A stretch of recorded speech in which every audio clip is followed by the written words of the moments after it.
remembering the man with a dream and a vision.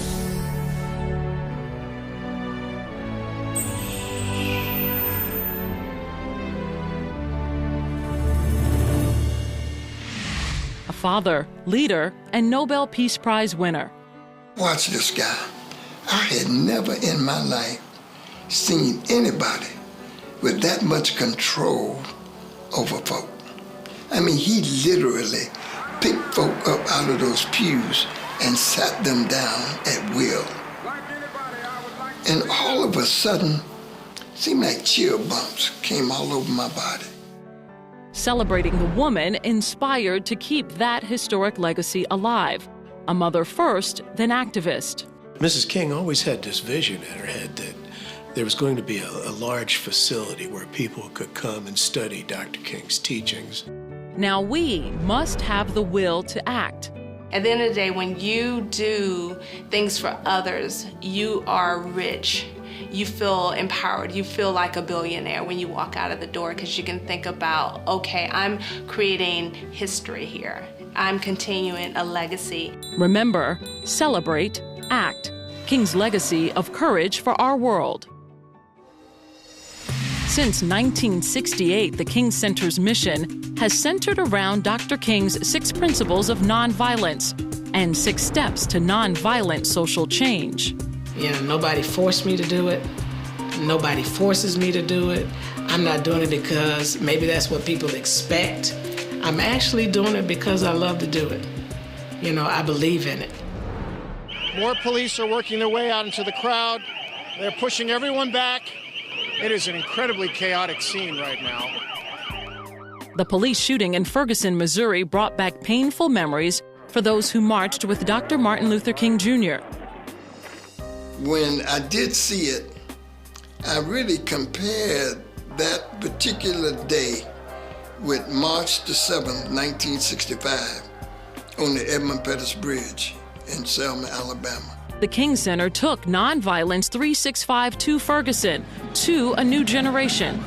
And so when this occurred, fast forward to 2014 with Ferguson, it reminded me of back in 90-something, what occurred with the Rodney King incident. And so it was a natural segue. And I knew that it was very important for us to be a part of it in some form or fashion, that we have what I believe is a prescription to addressing most social ills.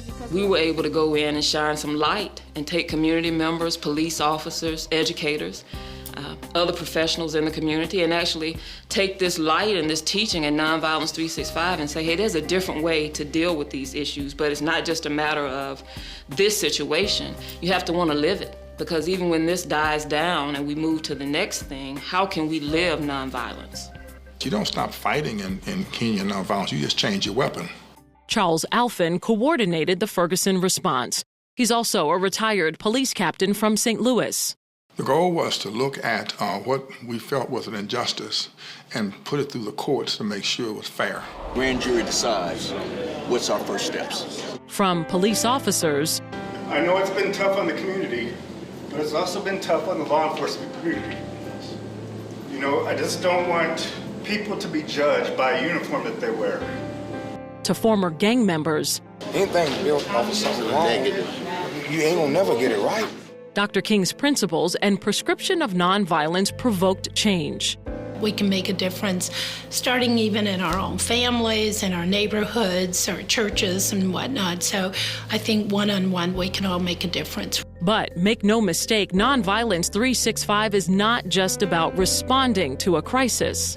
It focuses on taking Dr. King's principles and his teachings, his philosophy, the steps to nonviolent social change, and making them relevant today, and then showing people a way to live them 365 days out of the year. How can we get people to look at nonviolence and not think of it as just hitting somebody or hurting somebody physically, but to think of it in terms of how I treat myself, how I treat other people verbally, my language, what I'm looking at on the internet, how I respond on social media. Violence comes in many different forms. So when we say Nonviolence 365, we're looking at all of those forms of violence and saying, how can we shine Dr. King's teachings and his life on our lives and say we can live nonviolence 365 days a year? And then looking at the impact that would have across the world if we were cognizant of our language, and how we treat each other in our marriages, and how teachers treat students, and how students treat teachers. So going across the board and the spectrum in all areas of our lives and applying Nonviolence 365. That's what our curriculum does. That's what our training and education is focused on. It's hard to always quantify with Nonviolence 365.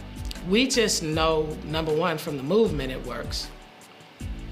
Two, from the number of people who have come through the training whose lives have been revolutionized, like one gentleman, Charles Rachel, who's part of the Crips, and how he believes in this and how this changed his life after the riots in Los Angeles. The King Center's Now Camp helps young people embrace nonviolent solutions. Growing up as a troubled teen myself, I thought it was very important to participate because I come from a background of violence. I've been arrested for fighting. I definitely was in trouble a lot when I was in school. And so one of my missions is to give back to young people and to teach them that violence is not the way. A lot of the children now are dealing with struggles of, how to deal with bullies, how to deal with peer pressure. And we use those philosophies and principles to teach them of ways that they can deal with things in their home, in school, their church, and just everyday life. So it's an innovative camp. Personal commitment. What you say now? Negotiation. This camp is the bridge between the future and our past, and normally that doesn't happen. And it's an opportunity for the students to learn something new and make it relevant to what's going on right now in towns. Campers come from other countries, like Cyprus, an island divided by conflict between Greeks and Turks. At the King Center's Now program, I learned that I have a voice of my own and I can help building a bridge between the two communities. From faraway states and right here at home. I had one young person to say, you know what, before our results of fighting, I'm going to think about it. I'm going to stop and think. And that, to me, is amazing. Dr. King also challenged young people and inspired their parents. Coming from parents that exiled respectively from Cuba under the dictatorship and the Dominican Republic, Martin Luther King Jr. is part of our history. I need to teach my children how to peacefully resolve differences in our community in a way that is proactive rather than reactive. Students with Kings is another unique opportunity to learn at the King Center. It is a living history lesson taught by members of the King family. My grandfather was Martin Luther King Sr., so around the house, we called him ML. Education, empowerment, freedom. Coretta Scott King's dream was to create a place to come for all three. She had a very interesting saying, and it is, struggle is a never-ending process. Freedom is never really won. You earn it and win it in every generation. This generation faces new challenges. The King Center's new leaders are committed to meeting those challenges head on. I wanted to make a meaningful difference on a larger scale. We're here to help people choose nonviolence and to continue the legacy of the family and Martin Luther King and Coretta Scott King. Dr. King said anyone can be great because anyone can serve. So if you're willing to serve your community, you can most definitely be great and make a difference. But it's an honor. It's an absolute privilege to carry on here at the King Center the legacies of Dr. and Mrs. King. We now have the tools to educate people all over the world, and it's just beginning to happen. So this is the beginning of an exciting era. An exciting era, a growing need. We can't get it to the world unless we have human and financial resources to do that. And I'm telling you, we're being flooded. The demand is great. And there are days when I'm like, Lord, how are we going to be able to meet this demand? And the only way we can do it is we have people join us in our effort to build this beloved community through Nonviolence 365. The King Center needs people's help. We need your help. And you will participate in this wonderful transformation of our world.